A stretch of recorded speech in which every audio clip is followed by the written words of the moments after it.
মির্জা শায়ান মুগ্ধ। লেখনীতে জান্নাতুল ফেরদাউস মিথিলা। পর্ব সংখ্যা ২১। ভোঁতা যন্ত্রটায় জর্জরিত অবশ দেহখানা, চুলের গোড়ায় গোড়ায় জমেছে তীব্র ব্যথা। চোখ দুটো এক প্রকার টেনে হিঁচড়ে খোলার সাধ্যই নেই। চোখের পাতা দুটোই ভর করেছে রাজ্যের সব ভার। শরীরের কোথাও অবশিষ্ট নেই বিন্দুমাত্র শক্তি।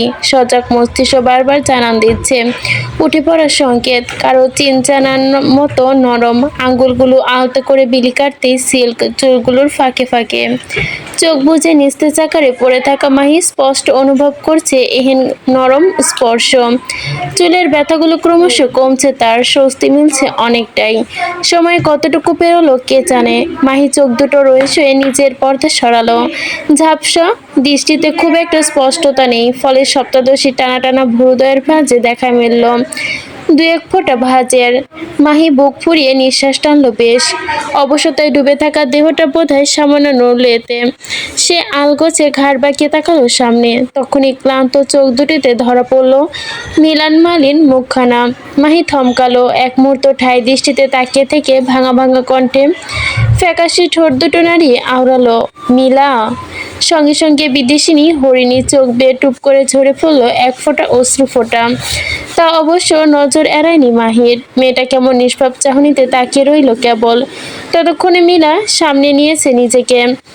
ডান হাতের উল্টো পিঠে তড়া করে ভেজা চোখ দুটো কোনো মতে মুছে নিয়ে স্মিত হেসে ঘাড় নাড়ায় ওপর নিচ। বাঁ হাতের আঙ্গুলগুলো ফের মাহির চুলের ভাঁজে ঢুকিয়ে মোটা কণ্ঠে বলল, হ্যাঁ মুনলাইট, ইটস মি নীলা। এখন কেমন লাগছে তোমার? মাহি মৌন রইল কিছুক্ষণ। চোখ দুটো নিবু নিবু, তার ফ্যাকাশে ঠোঁট দুটো তিরতির করে কাঁপছে। মুখটা শুকনো, এইটুকু হয়ে গেছে যেন।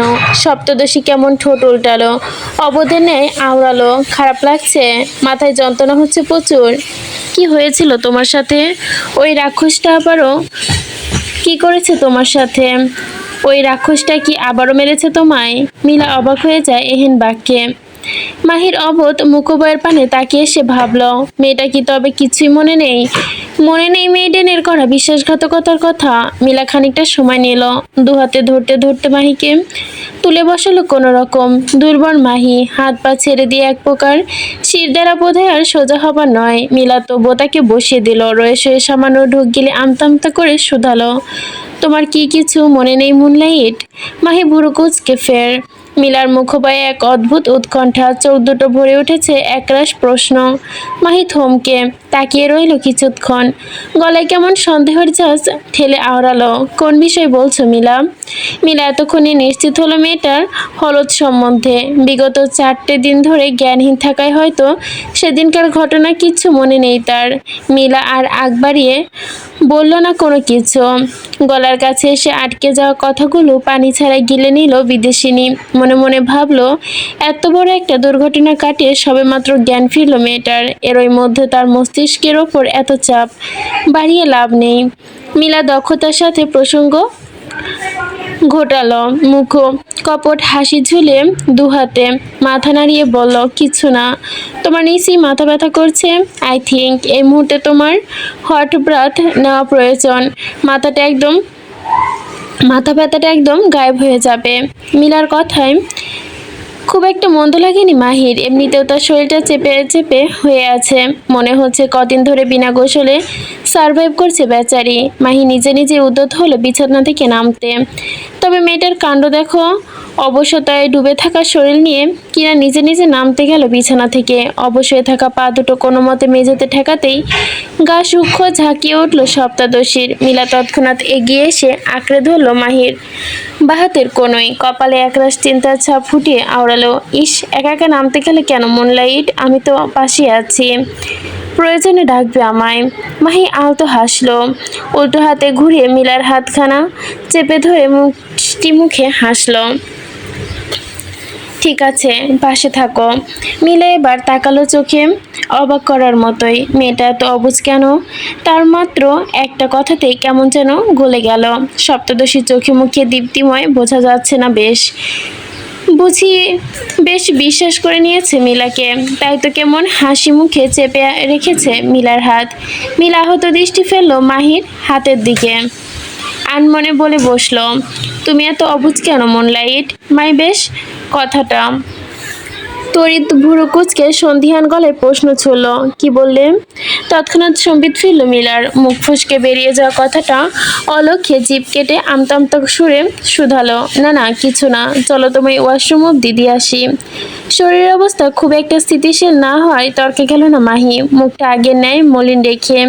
মিলার হাত ধরে এগোয় সামনের দিকে, কয়েক কদম নিঃশব্দে হাঁটতে হঠাৎ করে মাহির মুখে বুলি ফুটলো। ঘাটটা সামান্য এদিক ওদিক নাড়াতেই নরম কণ্ঠে বলল, মেডেনকে দেখছি না যে, কোথায় উনি? থমকালো মিলা, দক্ষিণী নেমে গেল তার পা দুটো। পাশ থেকে মাহিকেও থমকাতে হলো। তার অমন হুটহাট থেমে যাওয়াতে সপ্তদশী আলগোছে ঘাড় বাঁকিয়ে তাকালো মিলার মুখ পানে। মেয়েটা দৃষ্টি লুকাচ্ছে, মুখখানা কাচুমাচু করছে রীতিমতো। একেবারে মনটা কেমন যেন উচট পরিলক্ষিত হলো মাহির। সে তৎক্ষণাৎ সন্ধিয়ান গলায় জিজ্ঞাসা করে ওঠে, কি হলো তোমার? আজ এমন উদ্ভট আচরণ করছো কেন? মিলা তৎক্ষণাৎ জবাব দিল না, খানিকক্ষণ ঢোক গিলে নিয়ে সোফ জানালো, কিছু না, চলো। মাহি এতক্ষণ অনর নিচের বাক্যে তড়িৎ মিলার হাতের সাথে নিজের কোনই ছাড়িয়ে নিয়ে শক্ত অথচ দুর্বল সত্তা কঠিন গলায় বলল, কথা ঘোরাবে না মিলা, আমি বেশ টের পাচ্ছি তুমি আমার কাছে থেকে কিছু একটা লুকাচ্ছ, এখন ভালোই ভালোই সবটা বলো। মিলা নিশ্চুপ, নজর ঠেকিয়েছে মেঝেতে। তা দেখে মাহির কেমন যেন রাগ হতে লাগলো।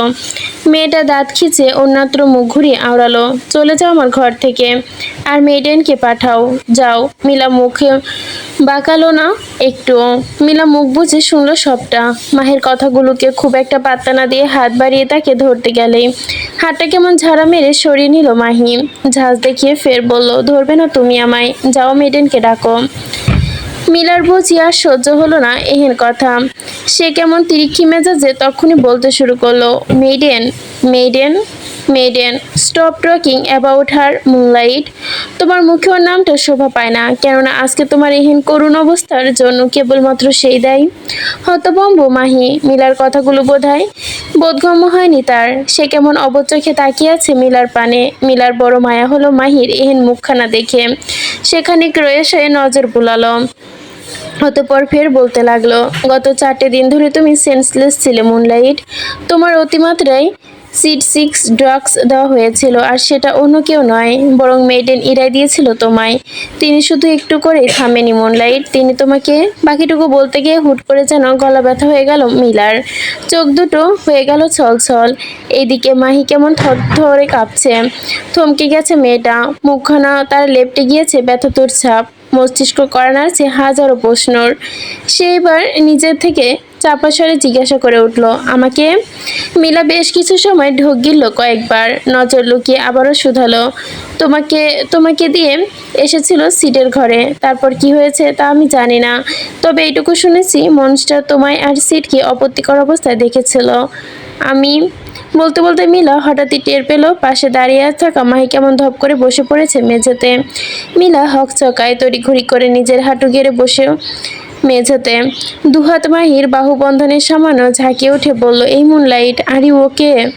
কথাটা আদৌ সপ্তদশীর কানে গেল কিনা বোঝা গেল না। মেয়েটা কেমন করে থমকে তাকিয়ে আছে জ্ঞানশূন্য হয়ে, চোখ দুটো পলকহীন, কনিষ্বে নীরবে ঝরছে বাধাহীন অশ্রু, সর্বাঙ্গ বয়ে যাচ্ছে অস্পষ্ট ঝংকার। মুখটা হা করে রাখা তার, বোধহয় নিঃশ্বাসটা টানছে, ফের কষ্ট হচ্ছে বেচারির। মিলার বুক কেঁপে উঠল মাহিরের রূপ অবস্থায়।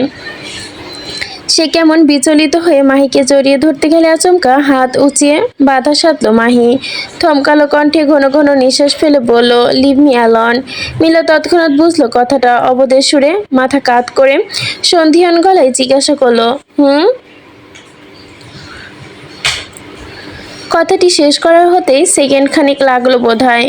এরই মধ্যে মাহি কেমন সর্বশক্তি দিয়ে চেঁচে উঠে বলল, I said leave me alone. ভরকাই গেল মিলা। তৎক্ষণাৎ হতবাক হয়ে উঠে দাঁড়ালো বসা ছেড়ে।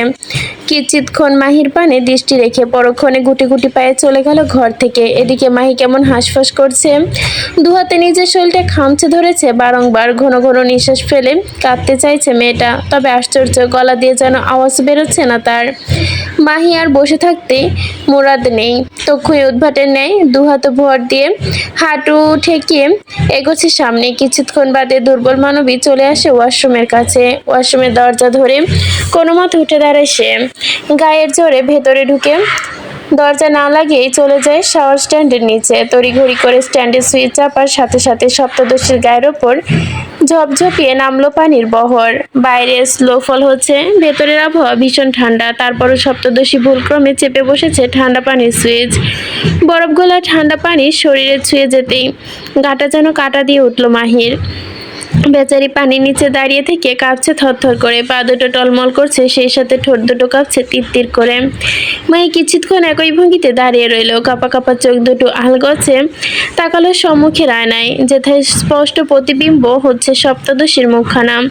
চেহারা কি না করুণ অবস্থা হয়েছে, ঠোঁটের কোণে ফেটে গিয়ে কালচে দাগ হয়েছে, গাল দুটো তখনও আঙুলের ছাপ স্পষ্ট, কপালে বাঁধা মোটা ব্যান্ডেজ, কান দুটো ঝাঁঝা করছে যেন একটা কথাই। তোমাকে সিটের ঘরে পাঠিয়েছিল, মনস্টার তোমাকে আর সিটকে অপত্তিকর অবস্থায় দেখেছে। তরির চিৎকার দিয়ে নিজের মাথা চেপে ধরে মাহি। কাঁদতে কাঁদতে বেচারি বসে পড়ে মেঝেতে। উদ্ভ্রান্তের ন্যায় নিজের গালের একের পর এক চর বসিয়ে হেঁচকি তুলতে তুলতে বলে, কেন বিশ্বাস করলি উনাকে? কেন আমি এত সহজে মানুষকে বিশ্বাস করে ফেলি? কেন করি? মস্তিষ্ক ফাঁকা হলো মাহির, শরীর জ্বলে উঠল যেন অদেখা আগুনে।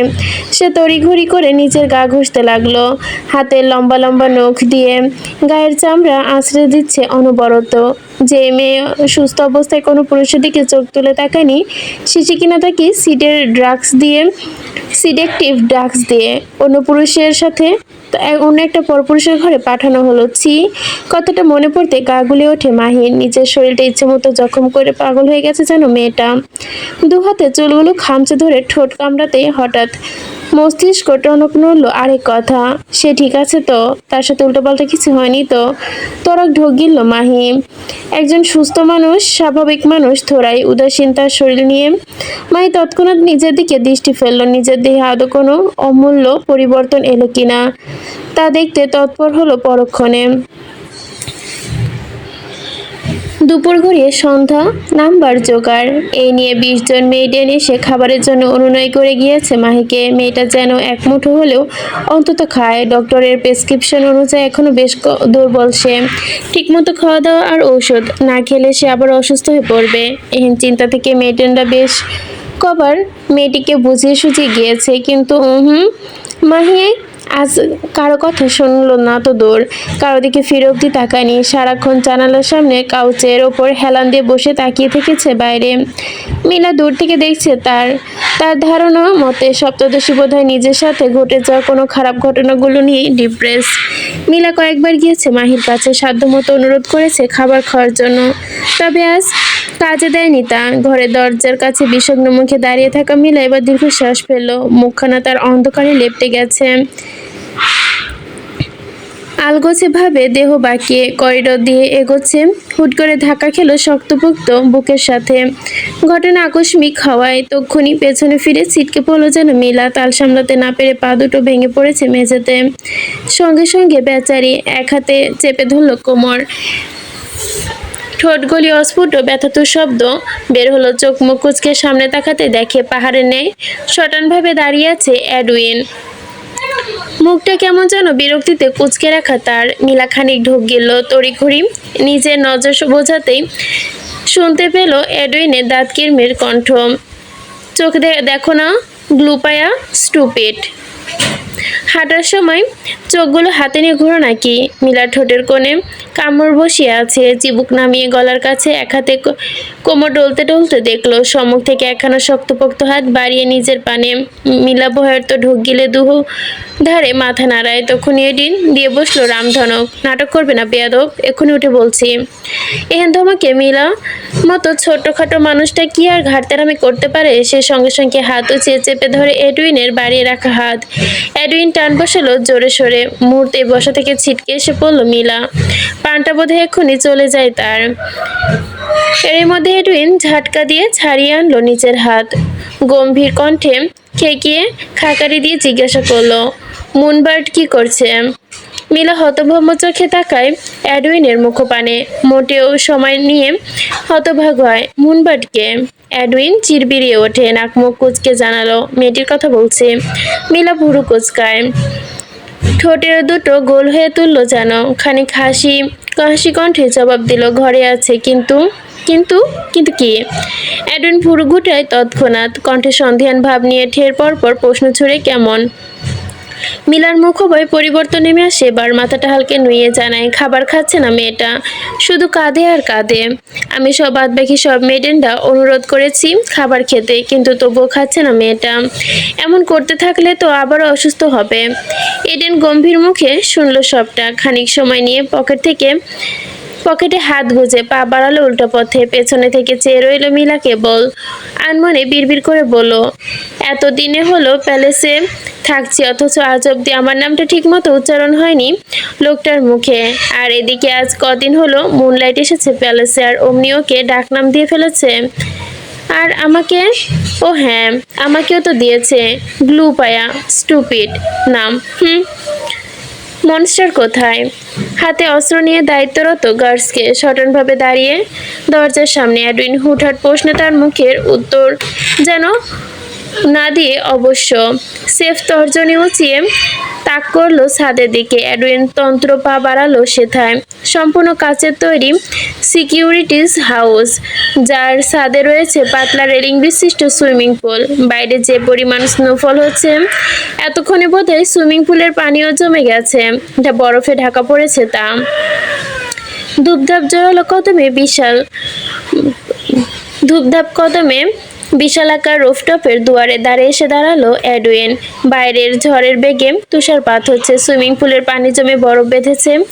এডুইন ভুরু গুটিয়ে এদিক ওদিক তাকিয়ে খুঁজলো মনস্টারকে, তবে কোথাও দেখা গেল না মহাশয়কে। সে এবার গম্ভীর মুখে উল্টো পথে পা বাড়াতেই হঠাৎই পা থেমে গেল তার। বিচক্ষণ মস্তিষ্ক তার হুটহাট দানা বাঁধলো সংশয়। সে তখনই পা বাড়ালো রুফটপে। কিছুটা সামনে এগোতে সুইমিং পুল, পাশে ঘন বরফে আচ্ছাদিত মেঝে। এডুইন একটু দেখতে পা কেমন ঘষে বারবার সুইমিং পুলের এদিক থেকে ওদিক খতিয়ে দেখলো। বুঝলো বরফের নিচে ডুবে আছে কেউ।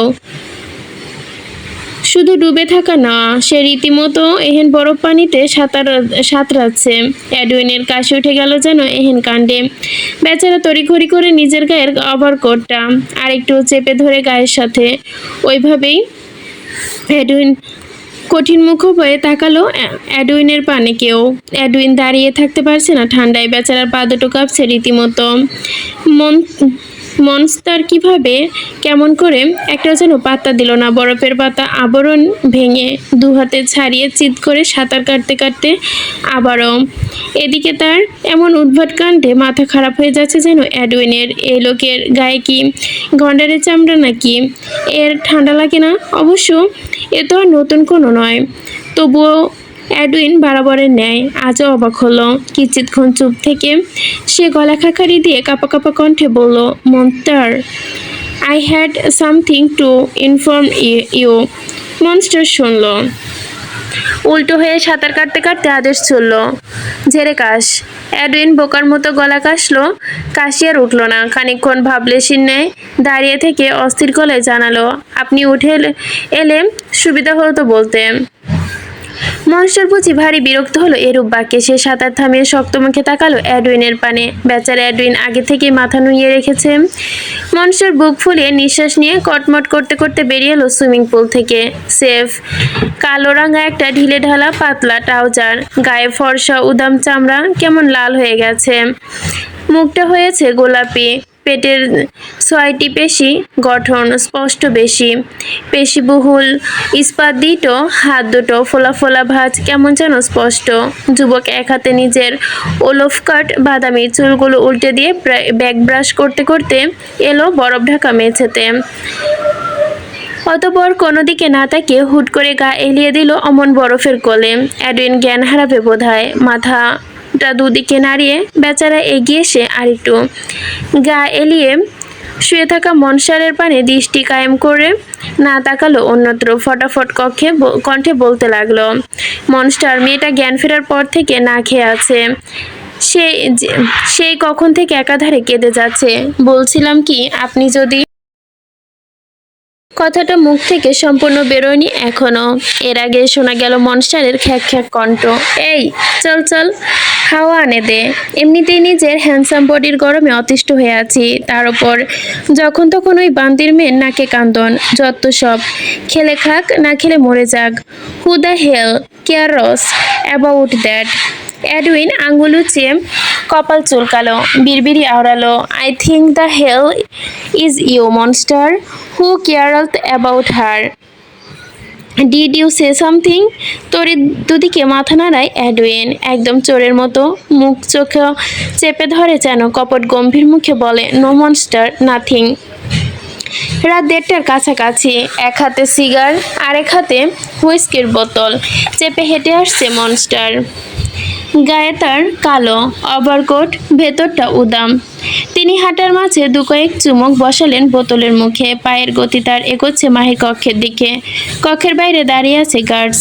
মনস্টারের কদমের শব্দ পেতেই ঘাড় ঝুঁকে আসে তার। মনস্টার বলা নেই কওয়া নেই হুট করে ঢুকলো মাহির কক্ষে। ঘাড় বাঁকিয়ে বিছানার এদিক ওদিক খুঁজলো মেয়েটাকে। তখনই কিছুক্ষণ বাদে পেয়েও গেল তাকে। মাহি এখনো বসে আছে জানালার কাছে। জানালার কাজ ওঠানো, শো শো করে ঢুকছে বাতাস। কক্ষে ফায়ার প্লেসে জ্বলন্ত আগুনটা নিভে গেছে অনেক আগে। মাহি চুপচাপ বসে আছে কেমন, গায়ে পাতলা শান জড়ানো, মুখটা ঘুরিয়ে রাখা বাইরে। মনস্টার এক চুমুকে টান বসালো হুইস্কির বোতলে, পরক্ষণে আঙুল উঁচিয়ে সিগারের লম্বা টান বসিয়ে ক্রুকণ্ঠে বলল, এভাবে বসে বসে না খেয়ে থাকার চেয়ে একেবারে জানালা থেকে লাফ দিয়ে নিচে পড়ে যা। এতে তুইও শান্তি পাবি, আমিও শান্তি পাবো। ঘাড় ঘোরায়নি মাহি, ঠায় বসে রইল নিজের মতো। মেয়েটা কি জানে না এতে মেজাজ চটে গেছে মুগ্ধের, নাকি জেনেও ইচ্ছে করে এমনটা করছে? মুগ্ধ দাঁতে দাঁত চেপে এগিয়ে আসে অনেকটা। হুইস্কির শুদ্ধ বোতল এক ঝাটকায় মেঝেতে ছুঁড়ে ফেলতেই বোতলটা কেমন চূর্ণ বিচূর্ণ হয়ে দাঁড়িয়ে গেল একদিকে। মাহি এবার আটকে উঠল খানিক, রয়ে শয়ে ঘাড় বাঁকিয়ে ছলছল চোখে তাকায় মুগ্ধের পানে। মুগ্ধ নজর তীক্ষ্ণ করে তাকালো তার দিকে।